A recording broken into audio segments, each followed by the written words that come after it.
Hey, everybody. Welcome to the very first episode of Snagging Grass and Catching Bass. I'm your host, Mr. Fish, and we have a special guest tonight. We got a guest from Submission Fishing Co. Muto's on here tonight. So let's get this show started. Here we go.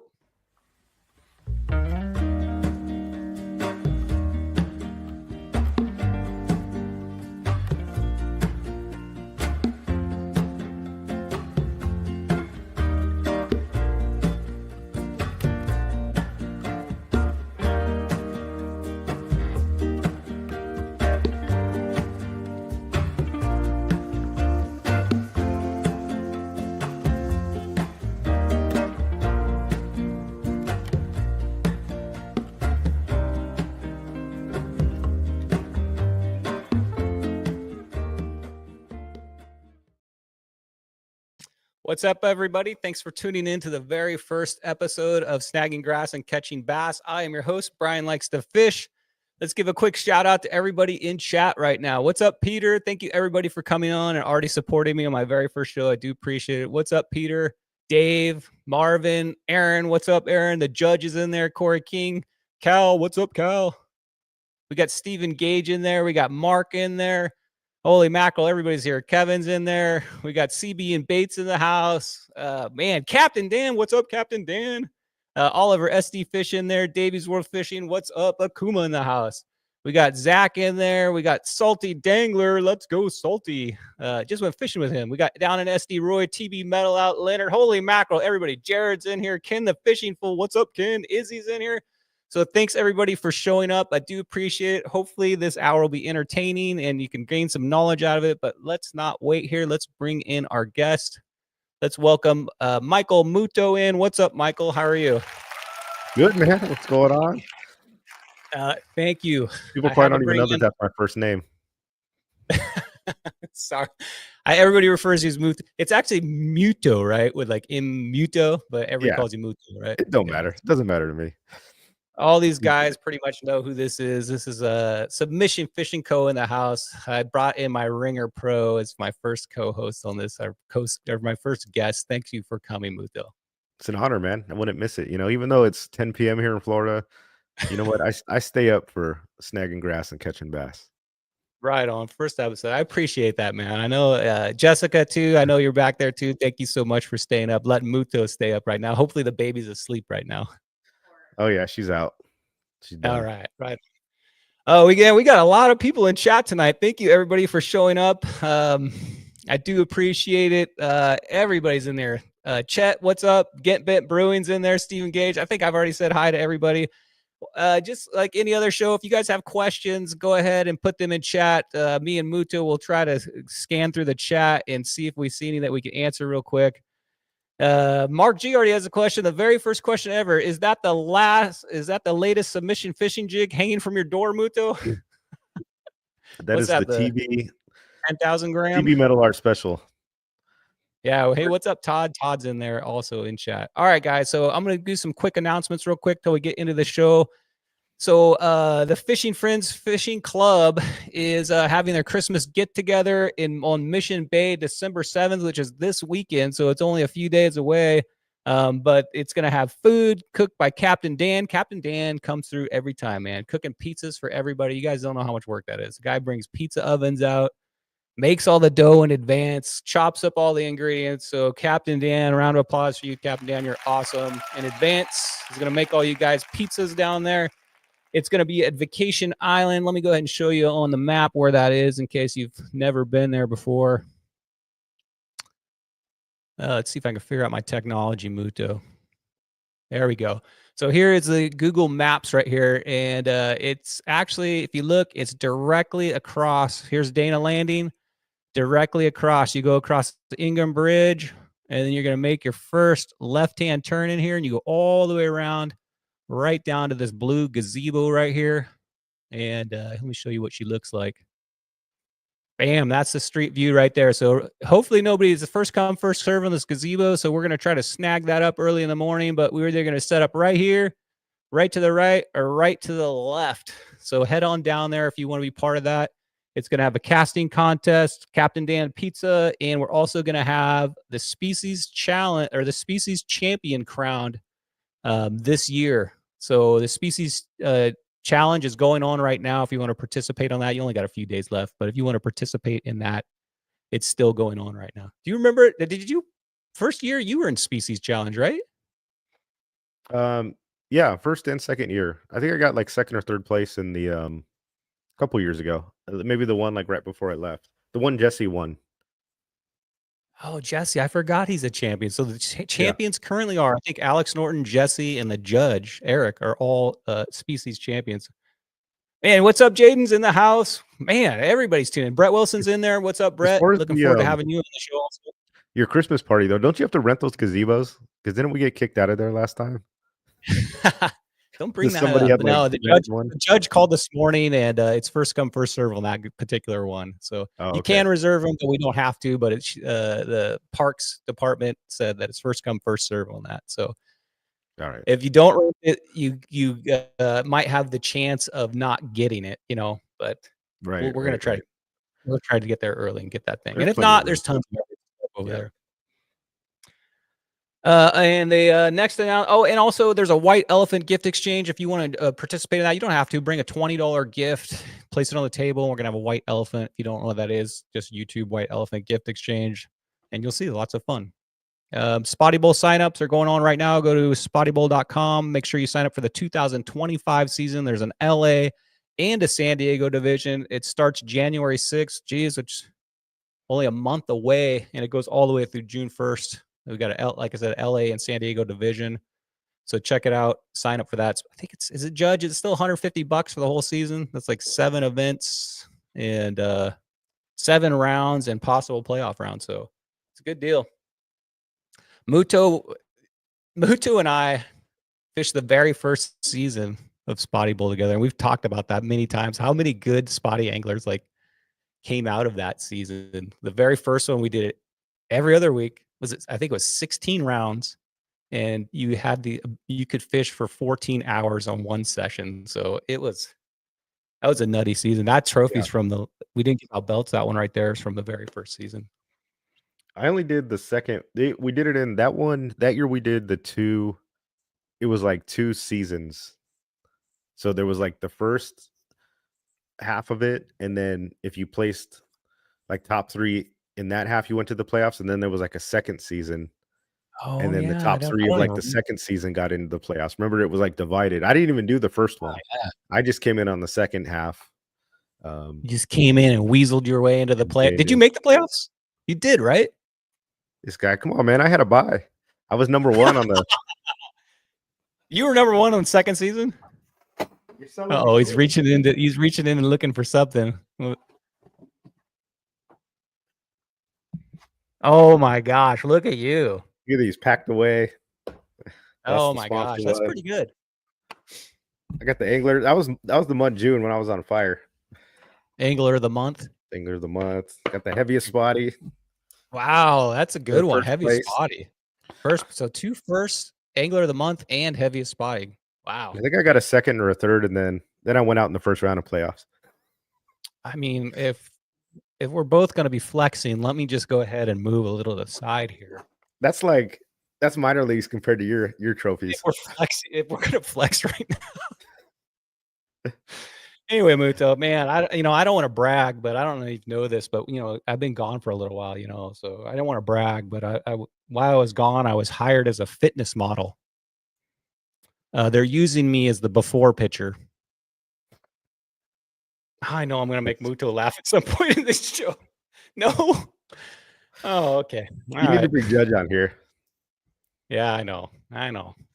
Question. We already got a question. Dave Rage says, will the tackle grab tote be at the event? I have some stuff of course, I'll bring it. It's at my house currently right now. Thank you, Leonard. Leonard, like Ken the Fishing Fool. We're back, baby. That's right. Look, so man, that is all the... You're getting some love in the chat. You're getting some laughs. They're throwing you some pity laughs. Pity. Those are pretty good, I think. That was a pretty good one. I had to kick it off with a pretty new, fresh joke. All right, let's go into our very first segment, Muto. Let's give this a shot here. Are you ready? Let's hear it. I'm trying to let me just tell you guys, this is the first show, so there's going to be some massaging of this show, getting it to where I want it to be. But this is a brand new segment I come up with. Let's see how she goes.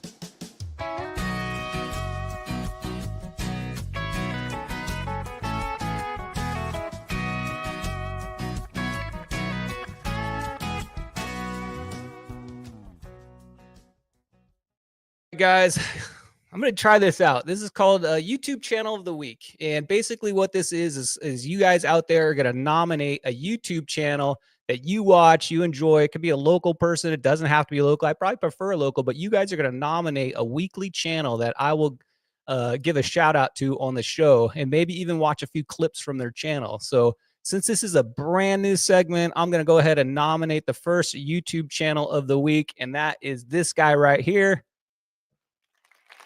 Colby the Kayak Kid. If you do follow this guy, Roman, or I'm sorry, oh my gosh, Muto. Hey, you know what? I gotta leave. You know, we just went sideways. Woo! I don't know where that came. I met Colby and his dad fishing. I mean, I used to see him out there all the time in their kayak, right? He'd be out there with his dad fishing a lot. Yeah, so I've met them on the water quite a few times. Yeah, me too. So that's actually how I learned of his channel. I went out there, I saw he was wearing a GoPro and started talking to him. But if you're ever out on the water and you see a father-son on a big tandem kayak, that it's like it's orange big tandem kayak, they're usually out there fishing San Diego Bay. But cruise up to him and you know, they're happy to talk to you about it as a YouTube channel. It's a cool YouTube channel. He does a lot of local fishing here in our bays, same type of fishing as we do. But he also has some trips down to Mexico. Check out his channel right now. He's at 213 or 14 subscribers. Let's see if we can pump that up. But Colby Kayak Kid, enjoyable channel. He actually does like a food review, like his breakfast sandwich review. He's on the water. So I enjoy watching your content, Colby. And nice. We're going to go ahead and guess what? We're going to go ahead and watch a little bit of his channel here real quick. Let's watch a little. That's good because I didn't know he had a channel. So I'll definitely subscribe to that for sure. Yeah, it's him and his dad out there. Also, Jaden asked if there'd be a Q&A section. You can just ask questions, man. If you drop questions in the chat, we'll get to them. So don't worry about it. It can be any category too, Brett. Yeah, if you just have a YouTube channel that's like a catch and cook or something like that, you know, that's what we're looking for right there. But all right, let's go ahead and watch a little bit of one of his videos here. It's like you guys make the same graphics. Yeah. Yo, guys. Colby the Kayak Kid here. We're out on San Diego Bay today, and we're out with my grandpa. Please like, subscribe, and hit that notification bell. Now, enjoy the video. Oh wait, my dog got 0, but whatever. Oh, there we go. I know that spot. I had to. Yeah. I'm still Push it forward. You're gonna like this kid, Muto. He's a slow pitcher. Well, depends what he's using. Hey, nice. You gotta send him some jigs. Look at this guy. I'm just kidding. Nice one. On to the next. No, fish. I don't like him anymore. No. I don't know how old this video is. It's like he's fishing the SLX, a reel I also use. No I'm pretty sure we gave him some jigs way. way back in the day. Pulls out a holiday. And this is 3 generations right here. That is his grandpa out there showing him up. Yeah, that's awesome, man. All right, so that is part of this channel. I'm gonna go ahead and end it right there. But if you like that kind of content, which is our local bays, you know, kind of a local guy showing you some spots, even by, you know, he just showed you one spot where he caught a spotty right there. Check out Colby the Kayak Kid. Yeah.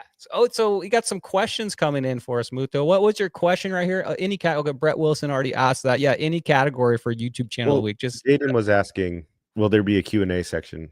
And I just said, go ahead and ask questions if you got them. Yeah, it helps us going through the chat because the chat's going by pretty quick for us to just put the word question and then the question directly next to it right there. What's up, Steve? How are you? Good to see you. Saw Steve a couple of weeks ago on Time on the Water. Check out that show also. It's on Tuesdays. Those guys are pretty cool over there. Time on the Water. Maybe possible YouTube channel of the week. So, all right, let's get into our main segment here. I almost said it again. Let's get into our main segment here right here. And that is new docks coming to San Diego Bay. This is crazy news right here. I don't know if you guys have been following the news, but New docks, and I'm talking a lot of docks are coming to San Diego Bay. I gotta get my notes here, Muto. New docks coming to San Diego Bay. So anytime that you're like in San Diego and somebody from out of town comes, one of the places that we all take them to, or if you're going on a date or just want a night out to just go do something, there's a place in San Diego called Seaport Village. Most of all of us have been down there. There's restaurants down there. There's a carousel down there. It's directly on the water. It's like an old mission style. You can ride your bike there, just walk around. It's free. They have some cool tourist shops with T-shirts. They even have like a kite shop in there. They got a candy store in there. They got sauce. Mr. Mota Pizza in there, hot sauce shop. Yeah, they got all that's going on down there right now. So we're all familiar with this place. We all enjoy it. Like I said, it's a place for tourists. Get off cruise ships, go there, and it's just a like a I don't know if we use the word iconic, but it's a pretty iconic place of San Diego. Well, guess what? The Port of San Diego is going to redevelop this area. They're going to put $3.5 billion into Seaport Village. B with a $3.5 billion.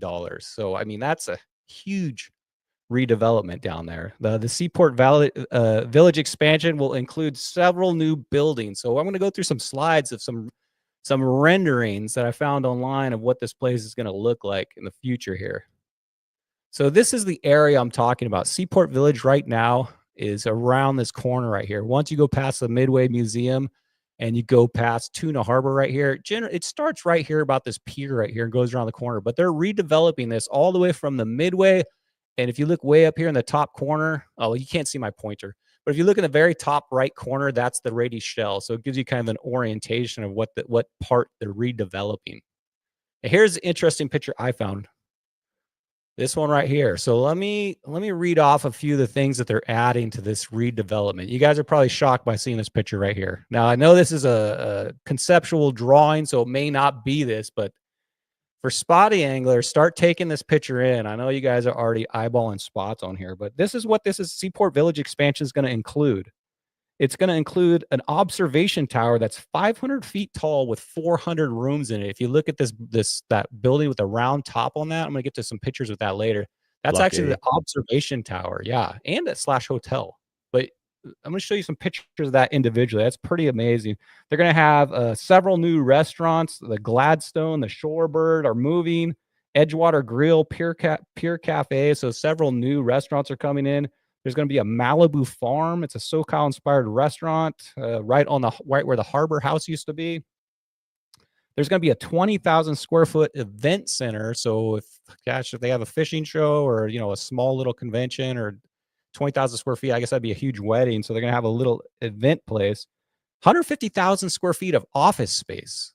What's rent on office space going to be in there? But just dedicated office space. Imagine like lawyers' offices, maybe like real estate. I don't know. Yeah, offices down there.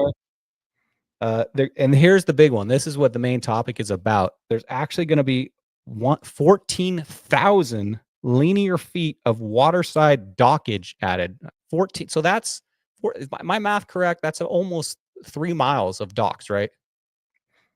14,000 feet. 14,000 linear feet. Isn't it 5,000 feet in a mile? I think. Am I wrong on that? Like that. Anyway, 14,000 linear feet.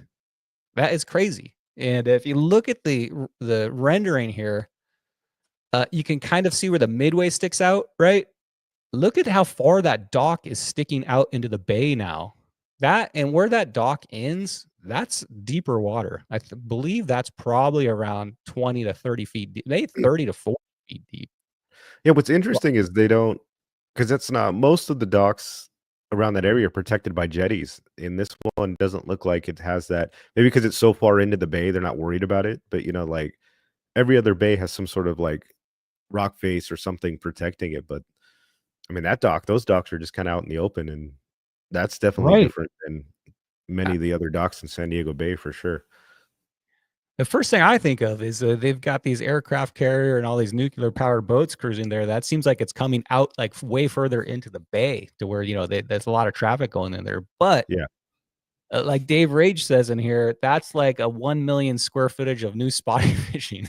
I mean, a lot of the times for spotty bowl, you have to figure out which end of the bay they're on. If they're in the opening, if they're in the mid bay, the back bay, they migrate around. And this section right here can be hot sometimes, like this mid section of the bay, and this gives them an entire new. I'm hoping that those docks that they're putting in also have pylons. They could just be floating docks, but that doesn't seem possible. If it's that big of a dock just floating, it needs some kind of structure to hold it down, I'm imagining. Yeah. I mean, that's Halibut City over there in that area. Yeah, I remember that day. I caught That's my where you PB halibut there. It was like, what, 32 inches or something like that. This right here is a terrible picture, guys. Sorry, but when I blew it up, but here's a rendering of something that is very interesting to me too. I'm going to go to another slide here. That I don't even know if that's part of it. I'm going to skip through here just to show you this. Okay, so here's another rendering. If you guys look to the bottom right, there's a huge beach they're adding right there. 2 beaches. Oh, wow. That's going to be very interesting too, because right there, they're planning on putting, I think, 2,000 parking spots in this area. So we may have a new spot to actually launch kayaks from too, which would be awesome. If you look at where that beach is, you can't see it, but right to the right of it is Rady's Shell. So that's the entrance. That's Muto's famous halibut spot right in there, by the way. That's the entrance going into those docks. Right between that and the Rady Shell's a park there. But it looks like where the fishing pier is on that park, they're eliminating that pier and taking out the rock, and it looks like they're building a brand new beach. Interesting. So, I mean, theoretically, you should just be able to launch kayaks from there. Yeah, and you know I what? don't That's see actually why pretty not. cool, because if you want to go fish that side of the bay, normally we'd park over there at Tidelands, but you'd have to Right. do that dangerous crossing to cross the bay. This way, Right. and you park right downtown, you launch your kayak at that beach, you go fish these brand new docks, or you go fish over by the Midway or wherever you got, and you got brand new, looks like huge launching area. Mark G says, where our new clubhouse? So yeah, this expansion. Let's see if we can get one of those office buildings right there.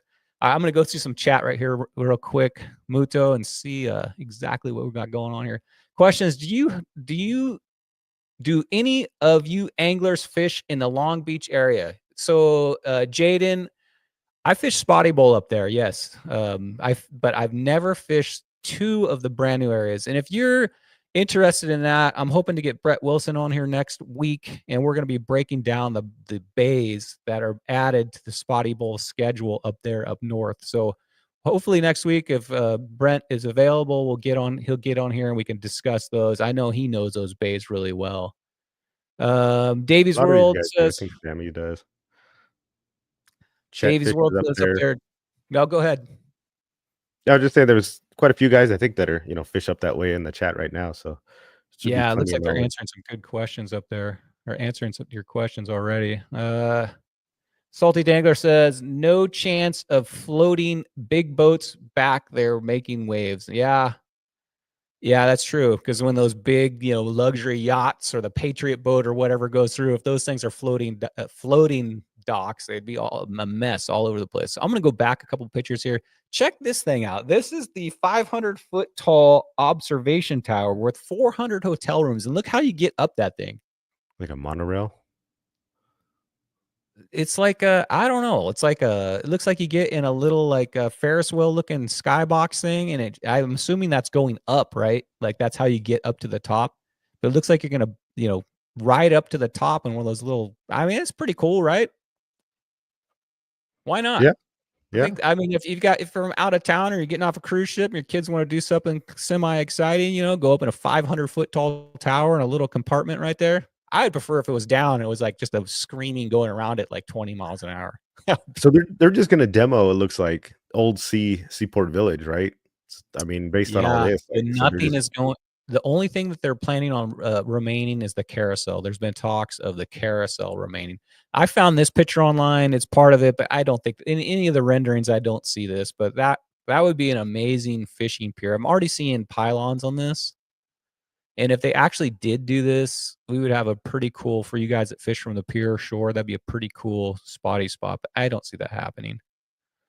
I wish this picture was better, but it kind of shows the beach launch. So that beach launch looks actually pretty big if they're going to do it that size. What's the timeline on this thing?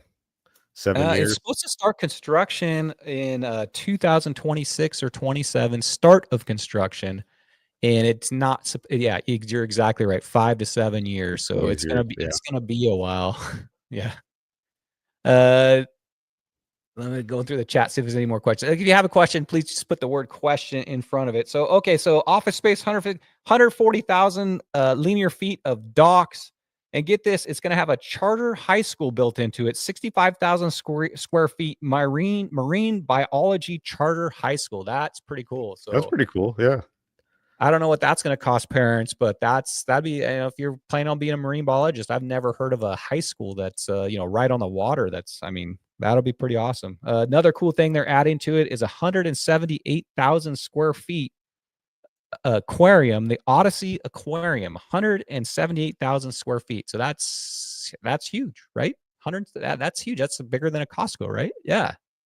I think a Costco Yeah. is around 100,000 square feet. So yeah, That's so pretty a cool. huge. For San Diego, it's like, where it's at, you think they have like a nicer aquarium. I think the one they've got up in, where's that, Scripps or whatever it is, and that one's pretty cool, but it's like, It's kind of limited because you it's on think the they'd have hillside. something really nice, but they don't. So I think that's a good call in the aquarium. What they got going at Scripps is the view. When you go up there and check out that view, and Yeah. I mean, it what I like about Scripps is it's got a lot of our local fish in there. Yeah. You go in there, it's kind of like Got that fat spotty. Yeah, yep, like the one at SeaWorld. They're gonna have public space, 28 acres of open park space. I didn't even know that much room is down there, but 28 acres of open park space, and I'm assuming this kind of park that's there already, across from Rady Shell, that's what they're considering. But 28 acres, that's going to include those open beaches and everything. And then they're going to have 10 acres of rooftop public decks.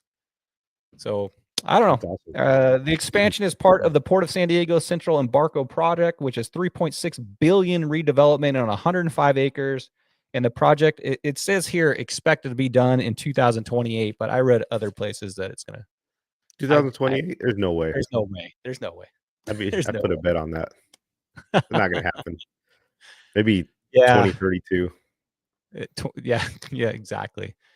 And that is it for the new docks coming to San Diego Bay. For me, super exciting. I see two things that I'm really excited about on here, and that is if they do add all those docks from that first slide. Let me go back to that.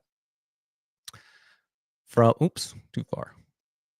From this first slide right here, if they add all those docks, it's going to be amazing for us spotty anglers because we're going to have another 3 miles, it sounds like, of docks to fish. And I'm also very excited about that beach over there on the right that's labeled Block E.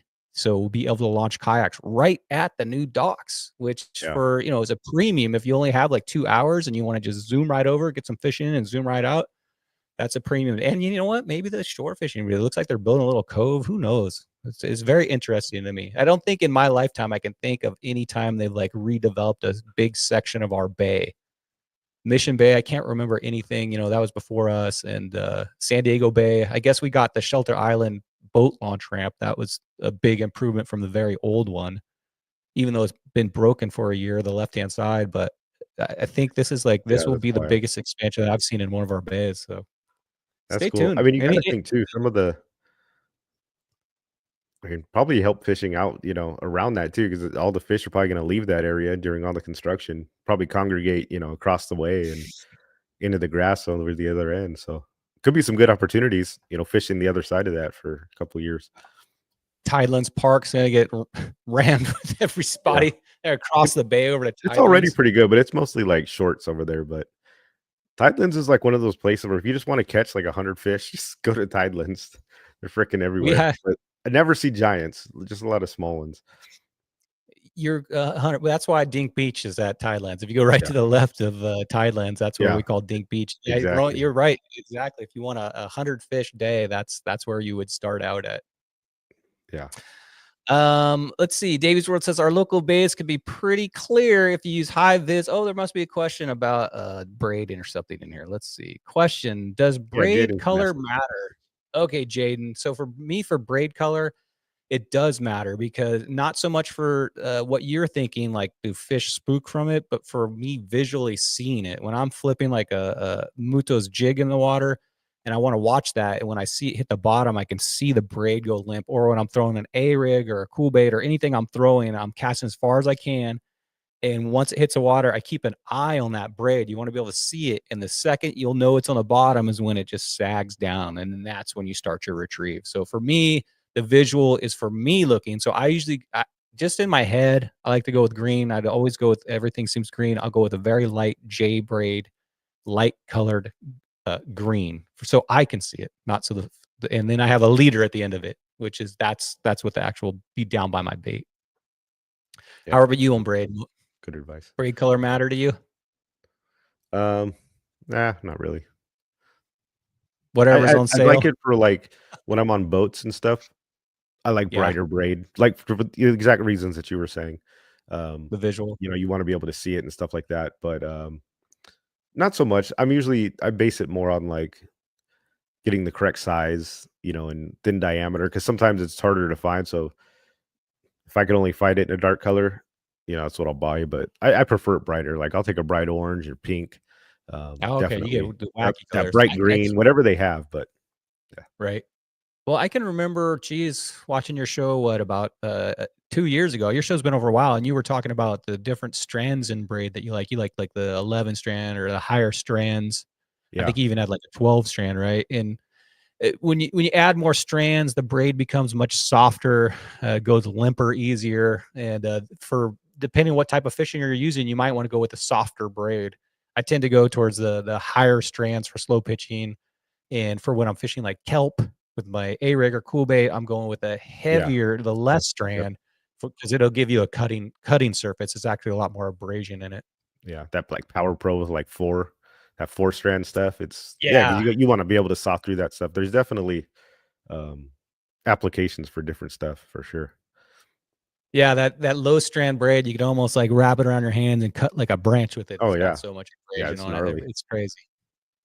Get Bit Brewing says, I like to use braid that I can see. Yeah, okay. So that's pretty much the consensus on it. And then what I always do, the only thing I don't tie a leader on is my A rig, because I'm going 65 pounds straight braid to it. But everything else I fish, I'm generally fishing 10 or for spotties, I'm fishing 10 or 20 pound braid with a 6 to 12 pound floral leader. And depending on what I'm throwing, my leader is usually like 3 feet to 6 feet. Brett Yeah. Wilson says Moss Green Power Pro. Yep, that's my guess is that's probably one of the most common ones out there. That seems like Yeah, you've been it's using tried and that for a true. It's decade. available. Everybody's got it. I mean, if you're tying straight braid to your jigs, then color might matter. You know, but like I said, most everybody is using a leader, but not everybody uses leader. I know some anglers that they'll go straight braid. You know, even to finesse jigs and stuff like that. I think it's time for me to break out the abrasion resistance machine again and show them the difference between a mono, a And the a fluoro. fluorocarbon, and the braid. I have this machine that I did, geez, probably a year ago, that has sandpaper built onto it, and I do this crank and lay the line on it, and we'd have like a braid and mono and fluoro all at one time, and we'd see how many cranks it would break, and the braid would crank maybe 4 It's like cranks, braid would nothing. be off. Yeah. And then it was always neck to neck. The mono usually always won, but it was pretty neck and neck. And then the fluoro would be like 12 or 14, and the mono would be like 16 or 18. So I Braid think, is like maybe zero bust that abrasion out. resistance. Braid, yeah, 0. So Yeah, if you hit the pylon or you get stuck down in a reef or something like that, it's that's where the gone. braid is Yeah. the killer. Yeah. Any more questions? We're gonna go on to the next segment here. This is brand new. This one's kind of a maybe for me, so we're gonna give this one a shot here. Ready, Muto? More jokes?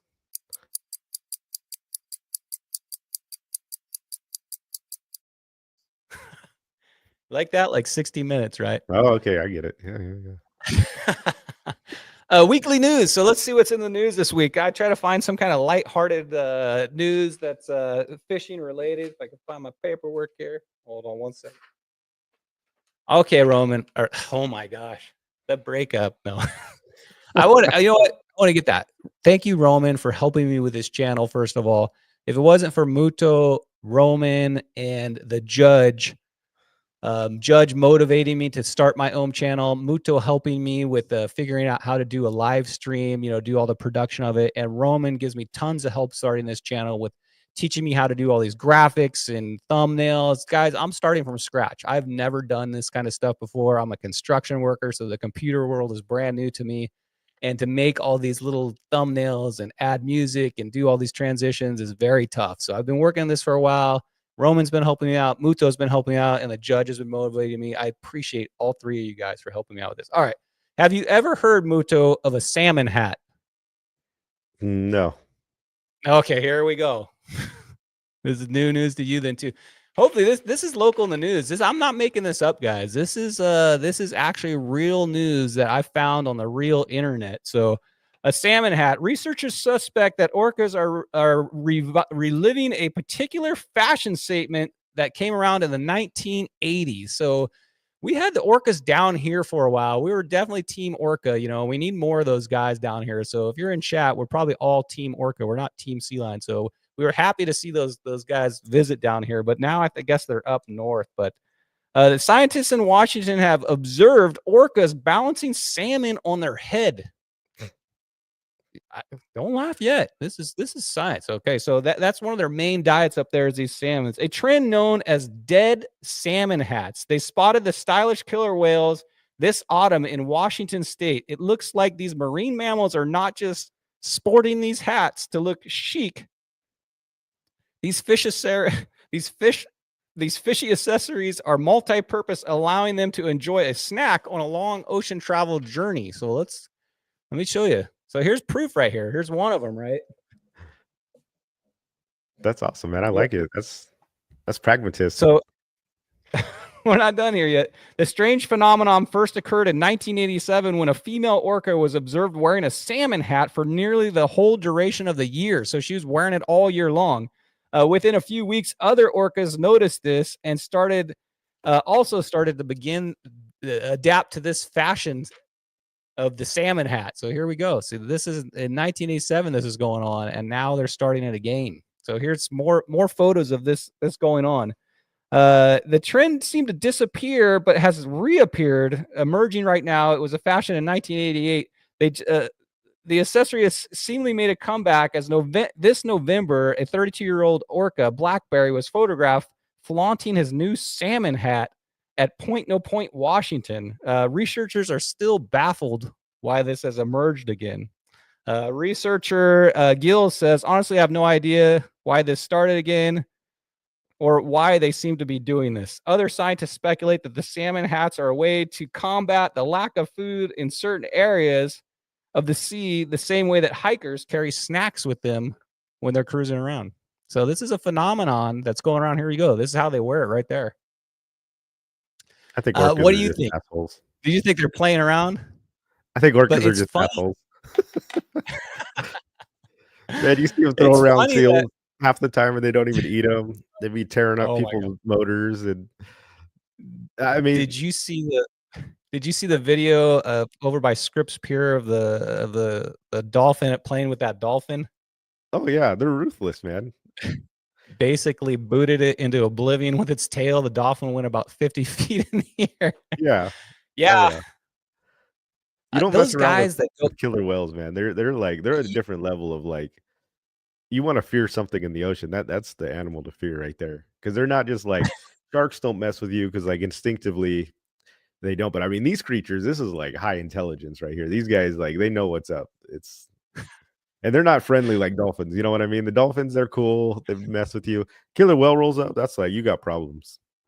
I don't think there's ever been, besides at SeaWorld, a documented attack or a killing of a killer. I mean, who knows what happened, but I don't think I've ever heard of like one. You see those guys that go up to Alaska, right? And they're in these little tiny kayaks and those killer whales are right on. I mean, if that happened to me, if I was out in my kayak in front of La Jolla and a killer whale, that thing would be up on plane. I'd be kicking so hard to get out of there. I don't know. Yeah. But you see them like, there was this whole thing like the last couple of years where they were like tearing boats up. I don't know if it was in Norway or something. And they were like smacking the engines with their tails and like sinking ships and stuff. It's like, it was wild. Well, the theory is on that is that one of those boats injured a whale in their pod. And I guess it made the pod angry. Yeah. So now they're like looking at that as a threat. So yeah, I've heard them damaging most. Dave Ridge says that's the orca fidget spinner. I mean, But I get this I is get actually behind the. this is actually real news. I'm not making this up. This is going on in Washington right now. It happened in the 80s and it's happening now where they're cruising around with a salmon hat on, a dead salmon, cruising around with it like it's a fashion statement. I don't know. Maybe it's I they get just behind showing that. off so you can balance it the longest, you know, when you're a kid and you have the broomstick on your hand and you're I like the walking salmon hat. around. You know what we should start doing? You guys should do the start doing spotty hats. Catch a legal spotty and just put it on your hat. Yeah, that's what you want on your head. Just put it on your Wait till head. that thing spins around and punches you in the face with one of those spines. Then when you need a It's been snack a while. later, it's right It's there. been too long for you since you've handled a spotted bay bass. You know, they like to poke and prod and bite, all the Yeah, above. my hands are definitely in better shape. Get Brit Brewing says it's just an orca flex. So yeah, I don't Yeah, know. Interesting news to me. I I'm think always so. I'm always into what's going on out here in the local waters. I think this one might be AI though. But that would be pretty boss if he's going that fast and cruising around with the salmon on his head like that. That's I not don't know. AI. That That's looks 8-bit. Photoshop, doesn't it? You think that's legit?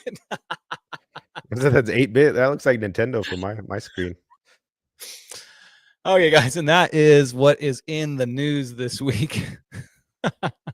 I'm down with the salmon hat though. I think more power to the orcas. I like it. It's just a snack, you know. Make a long journey across it. What can I say? I'm a sucker If for anybody has violence. any questions in the chat, put them in the chat right now. You got Muto from Submission Fishing Co. Most of you guys know who Muto is, but Muto actually, and I remember old school. Me and Muto, I've known you since COVID, basically, so 3 or 4 years. But Yeah. I watched Muto go from being an excellent spotty angler to becoming an excellent slow pitch jigger to making his own scent. Remember your was that your very Yeah. first product? And actually on our old show, that is how it was named, right? Like in chat, was it on your Fish show frosting. maybe? Yeah, fish I don't even frosting. think It's I was like, doing all a right. show then. Yeah. All of a sudden, Muto was on making product. We're all excited to see a new company spring up. I don't think it was Submission Fishing Co. at that point, was it? No, it was. Yeah. It was. So the first product, guys, was born basically in this group, in this chat, and it was fish frosty. And I remember when you sent me like the first 2 bottles of it, and I was showing it on the show, and I was showing it how to apply it, because the way I apply scent a lot of times, I squeeze it into a Ziploc bag and I put a toothbrush in there, and I get it all loaded up with my toothbrush, and then I can just keep wiping it on the baits or the A-rig or whatever. And I took that toothbrush and I brushed my teeth with that scent. Muto, I don't know what you put in that scent, but my mouth still tastes like fish frosting today. That stuff was strong. I think I had the sardine flavor or squid. It's good for you. It's health food, man. It's omega-3s. You don't even need to take anything. It tasted like petroleum jelly. It tasted it. I don't know what was the secret ingredient what was the base? It's an oil base, right? Yeah, it was like a petroleum jelly base, and then with the salt and then the oil like from the fish and stuff. So, and the What squid. was it like? Squid, I think it was, what did I make? Squid. I still have some. Yeah. Squid and shrimp was like the two that I had. And I think I made like a mackerel one too. I don't know if I actually sold that one. But maybe I'll bring What it was it back. like cooking that up in the kitchen? Were you cooking that up in the kitchen, stirring it up? No, down in the garage. Sometimes people would come over and I'd crack one open and they'd just be like, "Damn, what the hell is that?" What's going on in that garage? What's he cooking? Yeah. I did make a few That's batches in the kitchen, I think, and my wife was like none too pleased about it. You know, that explains a lot, because remember when that sea lion was crossing the Carlsbad golf course looking for you? He I must have remember. smelled you. He must I have remember. smelled that scent. There was something going on where Muto had a problem with sea lions. They were attacking, taking his fish, taking his halibuts, bothering him. And then Muto was talking trash, and then the sea lions were crossing Carlsbad, trying to find you there on the Carlsbad golf course. That's why I moved to Florida. There's no sea lions out here. No seals, Yeah, but no now sea you got to deal with all lions. what's worse, sea lions or sharks? Probably the sharks. The sharks Yeah. don't mess with you like when you're out, but they just destroy your fish. Like, the catching fish off, not like inshore so much, but like offshore. It's just a real problem with the sharks. Like just trying to land fish. I mean, you'd be reeling one up and then you just get taken for a ride because the shark comes up and eats it, and then you're fighting a 400-pound freaking monster. I saw a terrifying video in Florida of a guy cleaning fish on his dock, and he was throwing the carcass into the. I mean, this is just right on a dock, and Right. when that carcass hit the water, I'm not kidding. It was like 12 sharks were on that thing in like an instant, and you couldn't even. The water was murky, so you didn't even know they were in there. But the second it hit the water, it was like piranha, but sharks. And they were, I don't Yeah, know how that's shallow wild. that water is, maybe 20 feet, 12 feet deep or something like that. But that to me would be terrifying. You know, if you fall out of your Probably not even kayak, that. splash. I mean, where I'm Yeah. at, Dave, it's like probably the part of the river I'm at, it's like right outside my seawall, it's probably just like 4 or 5 feet. And then in the middle, maybe only 20, 25 feet. But this dolphins swim through there all the time, going back and you forth. guys They get, come up, manatees on the side, like they don't care that's about what the I was shallow going to say. You water. get manatees in there. Yeah. That's crazy. So They say right there's in sharks front of in your there too. house. Apparently there's bull sharks come in there too and like super shallow. Ooh. I haven't seen the sharks like here, but like you said, I don't know if you would. The water's so murky and dark you can't really see. It's not clear. You can't like see the bottom. Even when you go to like a SeaWorld and a little leopard shark's laying down on the bottom of the sand and the water's crystal clear and you look down, if you're not looking for it, you don't even know it's there. Yeah. I know there's a shark in there, so I'm looking for it, but they blend in from looking down from the top close. So good, it's hard to see them. We got some questions here in chat. VC6059 says, what is the spotty equivalent in Florida? What are you fishing for out there? What's Spotty your equivalent tournament? is probably redfish. Because What's it's the like all tournament scene the on redfish? Is it like out here with spotties? all the tournaments are like all the tournaments out here, like the inshore tournaments and the bay tournaments and stuff, they're all usually based around like redfish. So redfish tournaments are really huge. And it's what most of the locals will go out and catch. You know, if you just want to hop on your kayak and stuff like that, redfish is usually like the target fish for sure. How big do they get? Oh, it's huge, man, like 50 something inches. I mean, Oh my 50 gosh. pounds. I mean, they turn into monsters. What's wild is like the redfish, you go into like the bays and the grass, you can catch them in just like a few inches of water, right? Or near docks. And you can get the small ones, the little rats are like 12 inches, 13 inches, 14. But then it's just Which like, is a legal size spotty. yeah, but then you start getting in, you go in the grass and you start getting them. I caught a 28 incher right off my back deck here, 28-inch redfish. And then Holy last week, I think I smokes. caught like a 20-incher, but I've seen pictures where people can't even like pick them up. They're massive. And then they school around and they grow up and then they go out to sea and then they come back into the rivers and they're just like, they're monsters, Huh. man.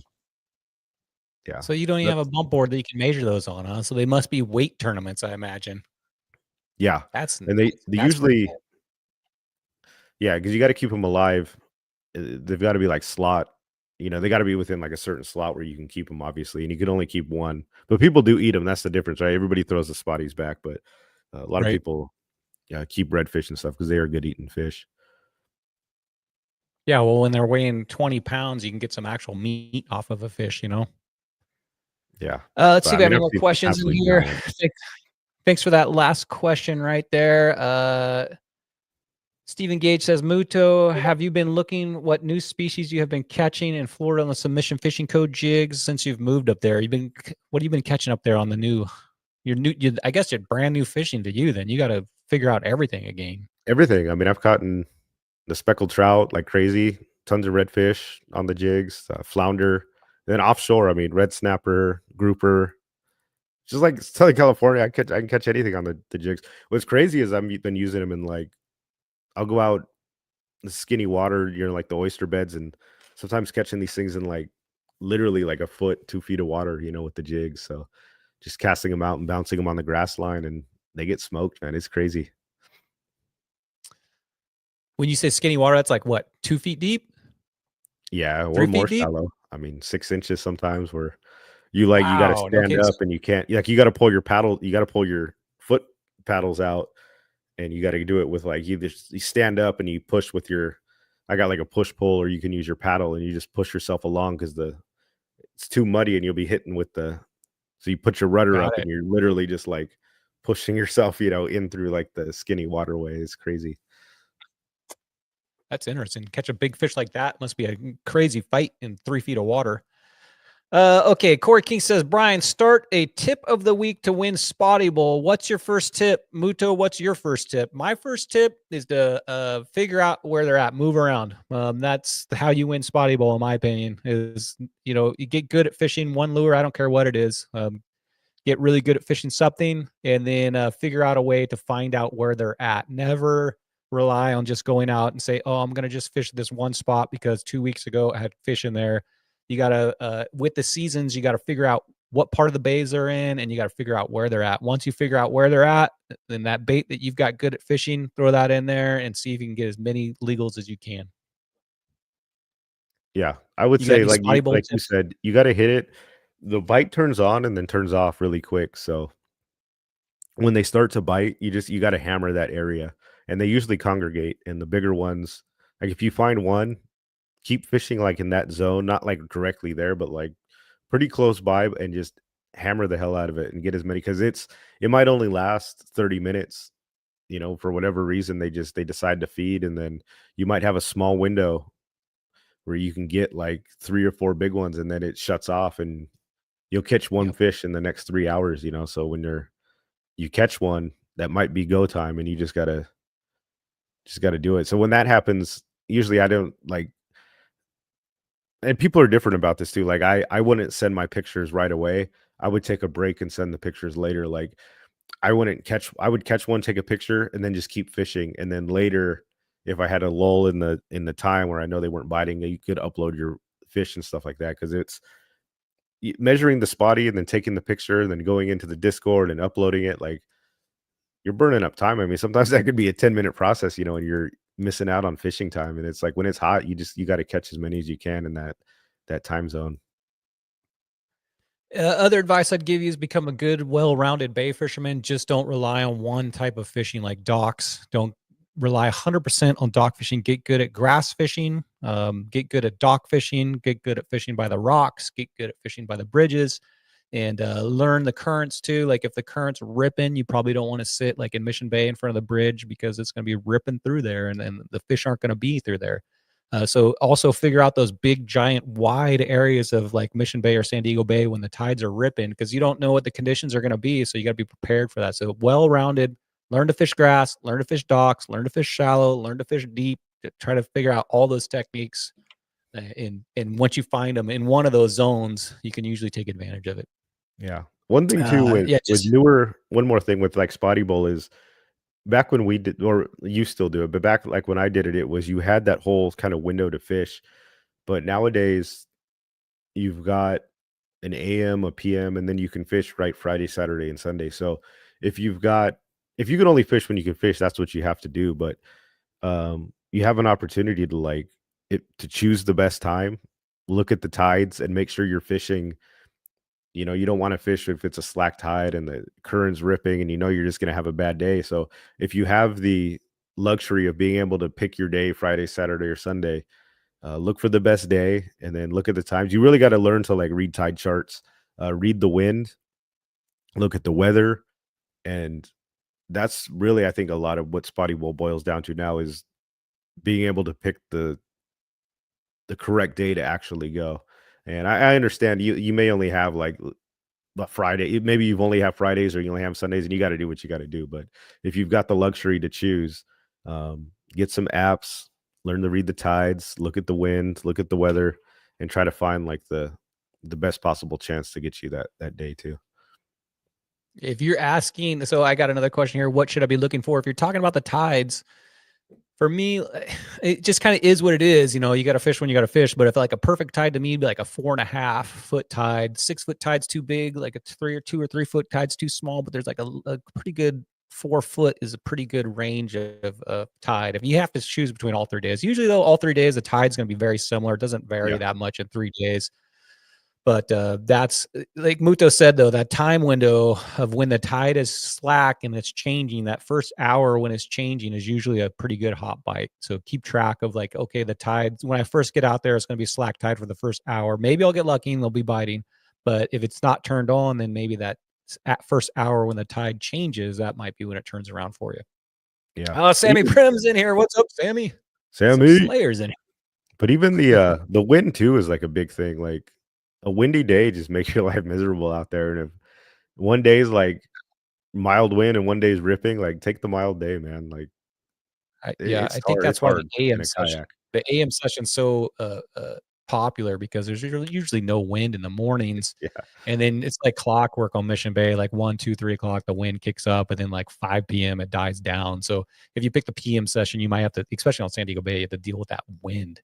Jaden also asks, best way to target spots I think it means for sand bass. Sand bass. So choose specifically where you're going to go fishing for. If you're going fishing for sand bass in Mission Bay, good luck. You can maybe get some out by the jetty out front, especially if you're in a kayak. But if I was going to target sand bass, I would go San Diego Bay, out in front of the jetty. Bait barge is always a popular spot. That kind of area over there, over by the sub pin, across from the sub pin, and the reef where all the rocks are right over there. But choose which bay to go to, and down here it would be San Diego Bay. And you can And if you can get out, if you can generally a get little deeper outside too. of the bay. What's that?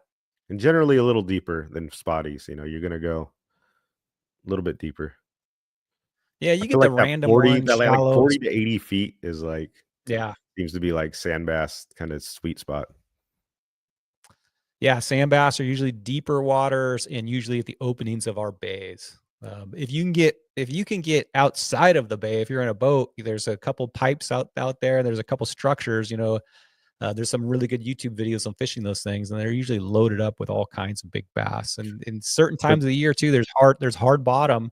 There's a lot of calicos down there too, but there's also a lot of sand bass. If you're lucky enough to have Navtronics or some type of GPS on your boat or even yeah, on your phone, go and you can leave the bay, go on there, and then just look for structures on Navtronics and head right on over to the structures and start dropping around those, looking for those yeah. structures. What I always look for is those channel markers and like buoys. Those like always Oh yeah. produce for me, man. Like just go up to one of those green or red boat channel markers, and it's like I can't tell you how many times I've pulled sand bass off of those things. They love them, and not always, but like you'll find one that holds, and you'll Yep. be able to pull like 6 of them off of there. You know, you'll be like find one that's dry, one that's, and then you'll find one that's like that one right outside of Kellogg has always Oh, been pretty trolling? good to me. Yeah, Oh, that Kellogg? green one. Okay. Like you just Yeah, go yeah, out there. exactly. Kinda in between Shelter and Kellogg, there's Yeah. like the red and green buoys, right? Yep. Yeah. I did a If video on you've that. I if had just like a real rough day, and I hit that green channel marker on the way in and pulled like 2 doubles off, and then I caught like 6 sand bass right there, and they were good size too. It was really fun. It kinda just saved my day. But, well, yeah, if you're in a shore kayak, the pounding, best he said he shore pounds it. It's a little tougher. I mean, yeah, they are at shore the docks, pounding. you can find them, but it's not as I don't know if I would target sand bass from the shore. It's a little tougher. Unless you can, like, really get them out there where there's some structure. You'll get them. If you wanna make the coach journey and go out to Hospitality Point and walk all the way down those rocks, all the way to the end, and you can cast out in Mission Bay Jetty, you Yeah. might be able to get a sand bass from shore there. That'd probably be a decent shore pound. I don't know of any in San Diego Bay. There's that one pier across from, Kellogg, like a local pier, maybe there. I don't know if that's deep enough, but right out you probably couldn't cast right, but right out in front of that pier, there's a big structure down there, and that thing holds sand bass.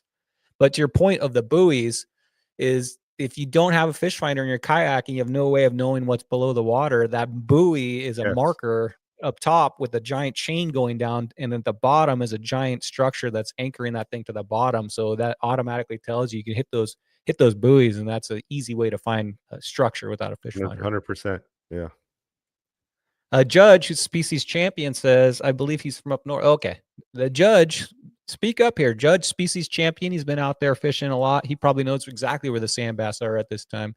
Brett Wilson, who is the LA Spotty Bowl champion, says either set up deep and throw towards the shallower water to work them down the opposite side in the shallow water and then throw deep and work it uphill. Yeah.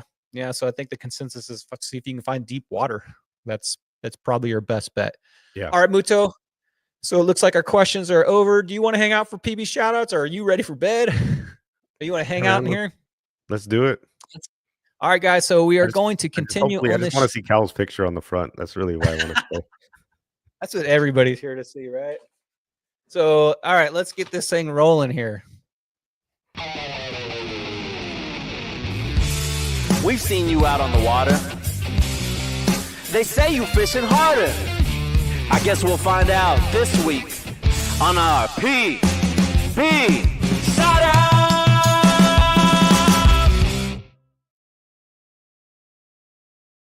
Cal up front, double fisting. What's up, Cal? We got a brand new thumbnail here with, I tried to get everybody that's ever sent me a PB shout out on here. So if you want to be on this thumbnail, send me a PB shout out.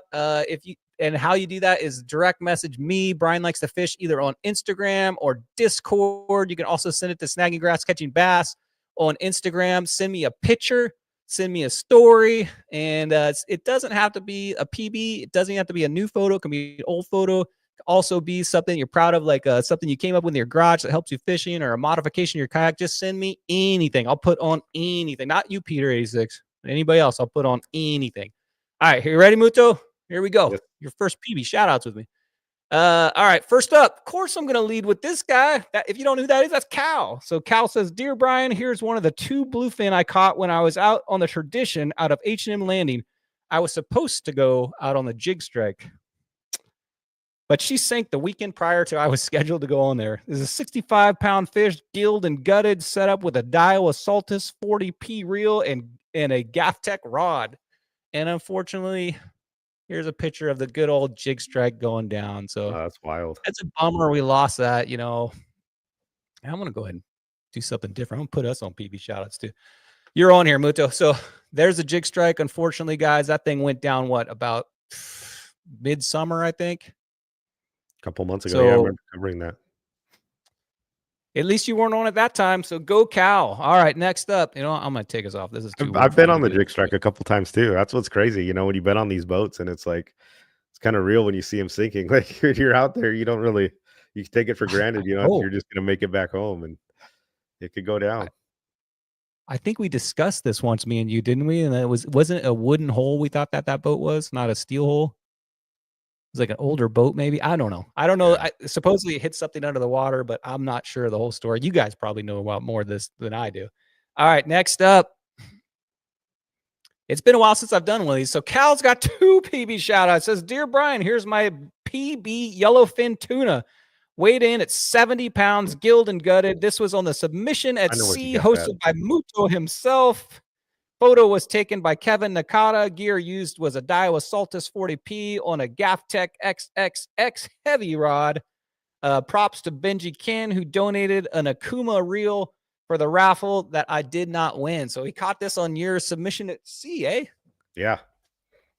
That's a killer fish. How was that? I unfortunately was not able to go on the Submission at Sea, but how was that? It was epic, man. It was just like the grade of yellowfin was just, it was unheard of, you know, like that. Some people will see that fish and be like, oh, like it's not that big, but a lot of people are thinking of bluefin, you know, the giant bluefin. Typically, the yellowfin, at least that are accessible from California, or, you know, you get the little footballs or the patty ones that are. That's the ones I like. Smaller ones, little. I mean, we were catching almost 100-pound yellowfin, which are just crazy. Wow. And yellowfin fight harder than bluefin. Their tails and fins are bigger, and it was just like, I think everybody hooked up, got some. Everybody had a good fight. I mean, it was just like seeing that grade of yellowfin tuna was just, it was awesome. Like it was a, that's cool. It was legendary. It's everything you dream of, right? Yeah, pretty much. Actually, so many people have gone out on boats and be like, you know, one guy but for everybody to be hooking up like that and catching fish of that quality. Oh yeah, reels were just screaming, and we lost a ton too, just because they were so big and strong. So, yeah, it was great. It was great out there with their spotting setups, or what? These guys. People out there with their A-reg setup trying to catch one of those. Oh man, you get destroyed. I mean, I was getting spooled out. I had like heavy gear and just was getting spooled sometimes. It was nuts. All right, next up, here we go. Look at this guy right here. If you don't know who that is, Peter 86. That's his baby picture up there, by the way. That's probably my favorite picture that's ever been sent in the history of this PB shots. Peter 86, he says he got to do some birthday fishing back in August. First spot was pretty slow. One spotty, 13.5 in an hour. So I moved on to the next spot, was able to get 2 sculpin and a pretty decent sized saw that some bait was popping around, mostly boiling. I don't know what that means. Keep throwing the fluke, and there wasn't getting bit at all. Dug around my bag and found a cool baits. with a big money Jonah 3.8 swim bait on it. Even though it looked like I was going to get hung up, I figured to give it a try anyway. Made a few casts, wasn't getting hung up like I thought it was. Then on one of my casts, the bait stopped, and I thought that it was hung up, and I was sitting there thinking about it. So I tugged it, and guess what? It tugged me back. That's always a good thing. Fish on. He was trying to dig deep down in there, and but I had a heavy leader, and I had my heavy drag on here. Once I got him to the surface, I saw that it was a big boy. A few picks, and I measured it on the measuring board. It was a 19.25 inch calico. Dang. He says, "Happy birthday to me and Dave Rage, I guess." Dave, is it your birthday month or something? So there you go. 19.5 calico. Caught it on a Phoenix Recon Elite rod, Daiwa Tatula 150, 30-pound Power Pro, of course, 25-pound P-line. Yeah, you had a heavy setup there. Lure was a Sculpin Spotty Big Lot Baits Bass Bites. That's a lot. And a Big Money Jonah 3.8 ribbed swim bait on a Cool Baits underspin. Cool. Nice. There you go. Nice fish, Peter. 19.25 or 19.5. That's a pretty big one. How are you with do you miss all of our saltwater bass? You know, I think if I moved to Florida, and you guys have fish there, but you don't have like saltwater bass, right? You have the peacock bass, right? And you have obviously some of the best largemouth fishing, but man, I don't know. We're so lucky down here. We got the sand bass, white sea bass, calico, spotties. You know, we got all these saltwater bass, which are just that's what I like to fish. You know. Yeah, no bass out here. Not saltwater bass. It's all drum, red drum, black drum. Even the sea trout's a drum. You know, but yeah, definitely different. There are like black sea bass, but they're more like offshore. But they're not the same as the big giant black sea bass in the Pacific. They almost look like spotties a little bit. They're around the same size, but they're on like wrecks, kind of like a little more offshore. It's interesting. What's your bay water temperature get to? Is it too hot out there for like our type of bass? Is that why you don't have bass out there, or is it just Yeah, probably. I mean, it's maybe there's just no food supply for them? I don't know. The water gets here is like 70 degrees. I'm not saying anybody should. What's that? I'm not saying anybody should do it, but if somebody was to ship a spotty back there, like a couple dozen of them, and drop them in some docks, you know, send me some over. I'll throw them back there, see what happens. Oh, thank you. I'm keeping them all here. Sorry, they're not for sale. I think it's too. I don't know. They might just get wiped out too, man. It's like it's savage over here. Yeah, this sharks is crazy. hit the water and there's really nowhere to hide. Like there's no rocks. It's all sand. You know, and I think that's probably one of the bigger factors too. It's like California is all granite, man, and the ground is all rocky, and they can hide everywhere. There's no rocks on the East Coast. It's just flat sandbars as far as the eye can see. All right, next up. Oh, by the way, I'm gonna start including PB shoutouts to the world record of some of these fish. So the world record is 14 pounds 7 ounces, and it's a 26 incher. Dang, that's a huge guy right there. Was caught in Newport Beach, fishing a live Pacific mackerel on 30-pound test. So man, this guy was set up he probably wasn't even fishing for calico, and did he know he would be pulling in the world record? But Thomas Murphy. Those are world record shortest shorts I've ever seen. This is the same shorts Peter wears when he's fishing for calico. That guy looks like a boss. That must be the trick. See the scale in the background? Is that when he weighed it on? It's like a baby scale back there. Caught that that record's held since 1993. So if you guys think you could beat that, you're gonna need a 14-pound 8 ouncer. So there's a world record on that. Next up, we got this guy up north, certified spotty slayer, almost won the championship last year, and that is Cash Bretch. He says this is a 17.75 I caught last month. Got it on a 1/4 ounce red crab with 6-pound line. Let's go 6-pound club. In Newport, I was fishing a Californian 7-foot light rod with a Shimano 3000 spinning reel. It hardly fought. It kind of came up like a wet rag, he said. It's not my PB, but it's the best one I've got in a long time. And he caught that during the Milton's tackle tournament. Man, nice. What a day to catch that monster. My experience with some of those older gals like that, the 17.75 is the same thing. They're like, you get them, they got a big tug, and they're like, they're just done. And they're just done. They got like 2 good tugs.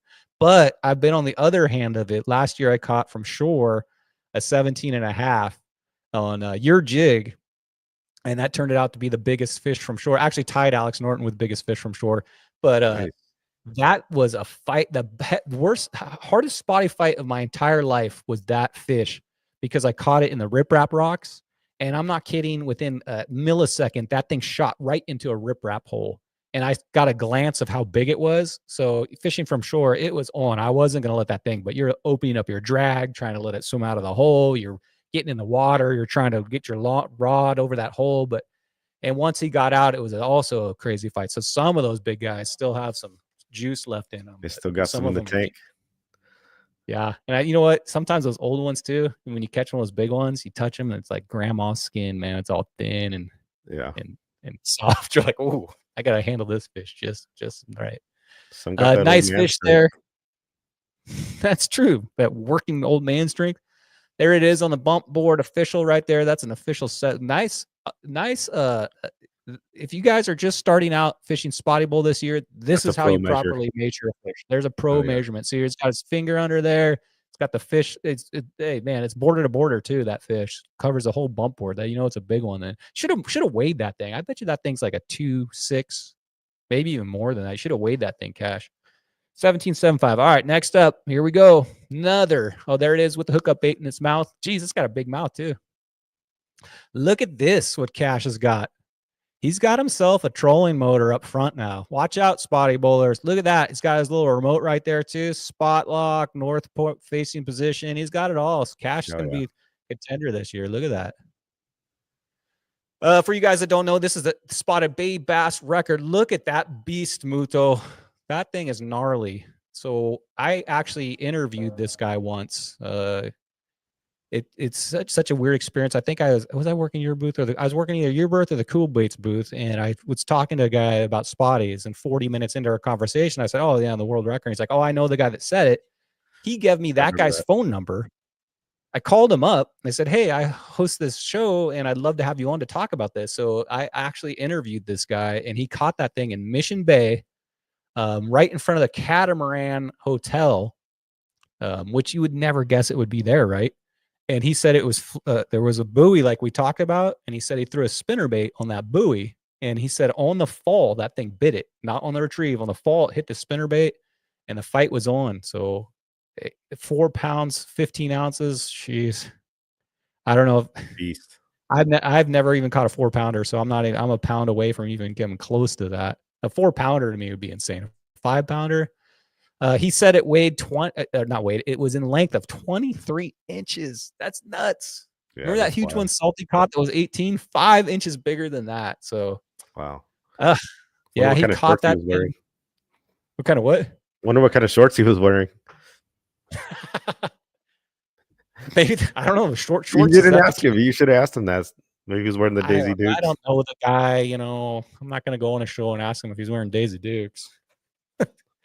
I mean, he told me too. He's like, I can't believe I'm talking about this fish 20 years later, because it was 20 years ago he caught this thing. All right. Next up. Bam, we got this guy. If you don't know who that is, I know he's in chat. What's up, Oliver? Oliver, also a spotty bowler. He says, Oliver says 28-inch Corvina caught in the shallow waters of the back bay on a BFS setup. Dude, was that thing screaming? Those BFS reels have a clicker just like on a spinning reel. So when they go off, it sounds crazy. I was making a move to another location and left the 1/4 ounce ice hookup baits trolling. And this Vina picked it off. That's how they work, dude. And picked it off for me and went for a nice ride. This was during a golden hour session back in August of 2024. Dude, anytime I've ever caught a Corvina, it's been like, I cast out, I'm trying to get spotty, and I'm just retrieving it in off the bottom. And it seems like they get excited when that thing like swims fast, like through the water column, Yeah. Oh yeah. And I was fishing with Kevin Nakata once, and I wasn't fishing this, but he was fishing a thing called the Ned rig. I don't know if you ever heard of that, but Kevin was out there. I guess that's his standard bait. And he threw a Ned rig in, and he burned it in, and he got a Corvina burning in a Ned rig, which was only Kevin would pull that off. Fast action. Right. So if you want to target Corvina, I would say go down to South Bay. Maybe not this time of year, but when Oliver was down there in August, go down to South Bay, get yourself a croc. something you can burn in. And those big guys are down there. So nice fish there. Yeah, that thing's awesome. There he is. What are you fishing on nowadays, Oliver? Like an inflatable raft? That's pretty cool. Looks like it's a little outboard back there. That's perfect. Deflate that thing, throw it in the back of your Civic, dude. There you go.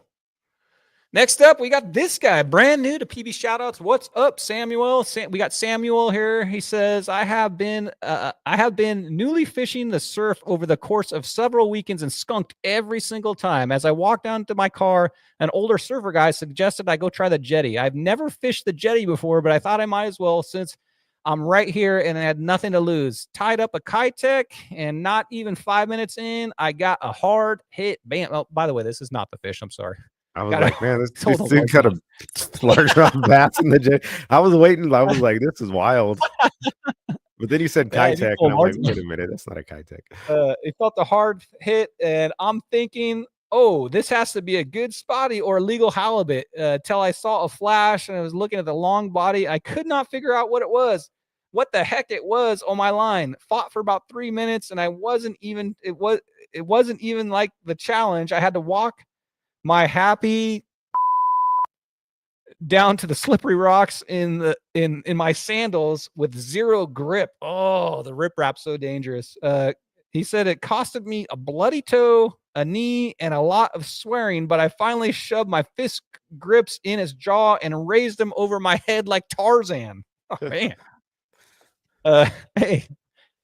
Caught it in the jetty in Carlsbad. That's your old stomping zone. Yeah. Was using a 7'2" Phoenix Recon rod, Shimano Ravian 3000 with 10-pound floral, yellow tag weedless jig head, 4-inch Kitech swim bait. It's my PB, and I thought it was a white sea bass. So I'm kind of sad that I'm kind of sad that I couldn't have eaten it. All right.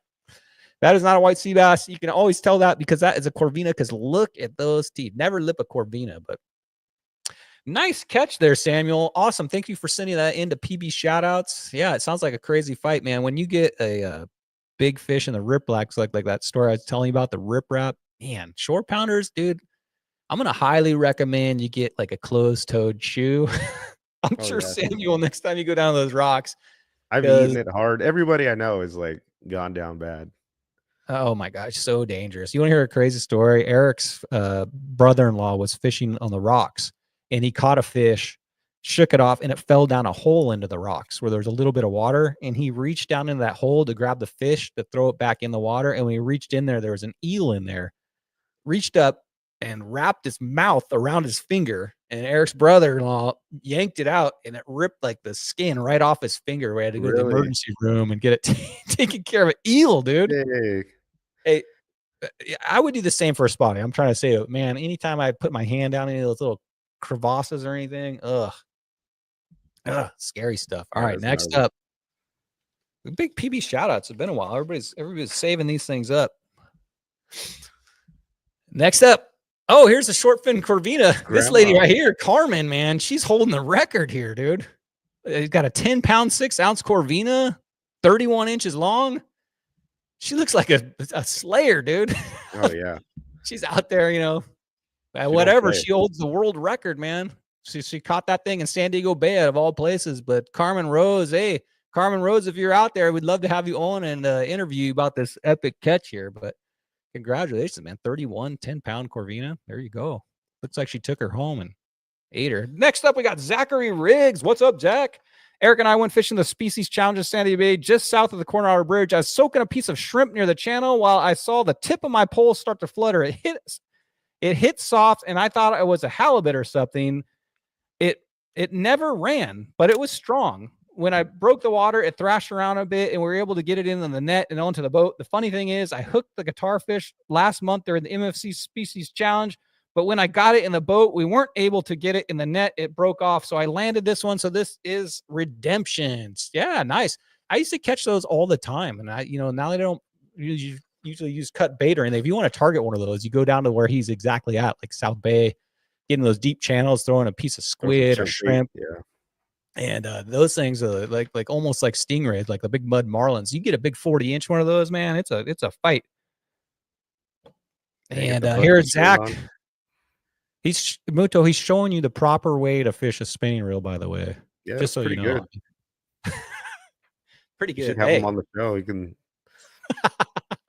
talk about spinning reels. the world record shovel nose, 28 pounds, 55 inches. Dang. I don't. Yeah, 28 pounds, 55 inches. That's a big one right there. All right, next up. Oh, guys, this is heartbreaking to all of us in Spotty Bowl. I don't know if everybody knows this, but Spotty Bowl, we've lost one of our contenders. Wanted to do a final shout out for this guy right here. If you guys don't know who that is Daniel Jones, also known as Papa D. Was in Spotty Bowl last year, and unfortunately, a few months ago, we lost Daniel. You guys probably knew a lot of anybody that went to like the PCS show or any of those Fred Hall shows. If you visited the Daiwa booth, he was probably always there. He's the guy that was talking about all the Daiwa, and I've had many good conversations with this guy, and he's an excellent angler. And Daniel, you're definitely going to be missed. But here's some photos of him. There it is, man. Doing it right. Doing it right. Yeah. In fact, Daniel was one of the guys during SBS when me and Salty were fishing it, and we were fishing a zone that we outside of Carlsbad that we had no idea what to do. Me and Salty had never fished those, and we had no pre-fish really. And I talked to Daniel Jones, said, "Hey, Daniel, man, give me some advice." And of course, he gave me no advice. That was just That's a true angler. Yeah. That's a true angler. It was a ghost of a text he sent me, but Daniel, every time I talked to you, I enjoyed it. He's very knowledgeable, and you'll definitely be missed this year in Spotty Bowl. But I'm going to give him a final shout out here. Look at that sand bass. Oh, yeah. I hope you're looking down on this and enjoying all this PB shout outs, Daniel. We'll miss you, buddy. This is his last spotty he ever submitted in Spotty Bowl last year. And here we go. Here's my PB shout out. He actually sent me this PB shout out. I never got it. Oh God, I've never got to do it. He was still around, unfortunately, but he sent me this in. He was so proud of this. But Daniel Zones, here you go. My plan was to fish that. I'm sorry. My plan was to fish an area that had produced some big sand bass in the past, starting fishing at 6:30 a.m. with an incoming tide. I had 5 fish on the board, 65.5 inches total. Before the tide changed at 8:15, things were slow and the current was moving again. I was catching fish, just no upgrades. I was so tempted to leave the area, but I didn't, and I'm glad. I know the spot holds big fish. I figured out the drift over the spot and caught 4 bigger ones in about 30 minutes. Most of my fish were caught on hookup baits, chub, ice color. The bigger sand bass was caught on a Berkeley Gulp 5.5, and that gave Daniel Jones first place in the San Diego Anglers Club. So he went out with a bang, went out with a first place, $750, went out with a bang and got first place in that. And here is his bag, his last bag of last tournament. Awesome. So farewell, Daniel.